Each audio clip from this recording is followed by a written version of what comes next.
Diabetes, fatty liver, brain stroke, মানে রক্তনালীতে চর্বি জমে যেগুলো হয়, লিভারে চর্বি জমেগুলো হয়, কোষে চর্বি জমে যেগুলো হয়, তো যে রোগগুলো আসলে মূলত ওষুধ দিয়ে কোনোদিন কিউর হবে।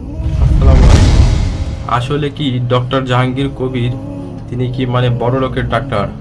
পিনাকি দাদা যেটা আছে অ্যানালাইজ করেছেন সেটাই আমরা ভিডিওটা শুনি ডক্টর জাহাঙ্গীর কবির স্যার কি বলেন। পিনাকি দাদা, আপনাকে তো আমি আসলে অনেক অনেক রেসপেক্ট করি। আমি অনেক খুশি হয়েছি যে আপনি আমার অনেক প্রশংসা করে একটা পোস্ট দিয়েছেন। তো প্রিয় দর্শক, অনেকে আবার এটা ভুলও বুঝেছে যে আমি বড় লোকদের ডাক্তার। আসলে উনি বোঝাতে চেয়েছেন যে আসলে যেই রোগগুলো বড় লোকদের হয়ে থাকে, যেমন হৃদরোগ, উচ্চ রক্তচাপ, diabetes, fatty liver, brain stroke, মানে রক্তনালীতে চর্বি জমে যেগুলো হয়, লিভারে চর্বি জমেগুলো হয়, কোষে চর্বি জমে যেগুলো হয়, তো যে রোগগুলো আসলে মূলত ওষুধ দিয়ে কোনোদিন কিউর হবে। কিন্তু লাইফস্টাইল পরিবর্তনের মাধ্যমে আপনি খাদ্য নিয়ন্ত্রণ করবেন, 6 বেলা না খেয়ে 1 বেলা খাবেন, রোজা রাখবেন, ব্যায়াম করবেন, ঘুমাবেন, মানসিক প্রশান্তি চর্চা করবেন, রোদে যাবেন, ঘাসে আসবেন, তো আসলে এগুলো ফ্রি কিন্তু।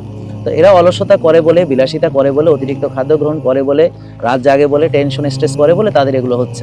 পক্ষান্তরে যারা গরিব রোগী, তাদের কোন রোগগুলো হচ্ছে দেখেন, তাদের কিন্তু ইনফেকশাস ডিজিজ হচ্ছে। তারা যতটা কায়িক করে অতটা খেতে পায় না, প্রান্তিক জনগণ, কিছু হাইজিনের অভাবে যে রোগগুলো হয়, পরিষ্কার পরিচ্ছন্নতার কিছু ফ্যাক্টর থাকে, এই রোগগুলো হচ্ছে তাদের জন্য কিন্তু বিনামূল্যে চিকিৎসার ব্যবস্থা অলরেডি আমাদের দেশে আছে, যেমন সরকারি ডাক্তার আছে, সরকারি ওষুধ আছে, এগুলো আর এগুলোর কিন্তু কিওর আছে।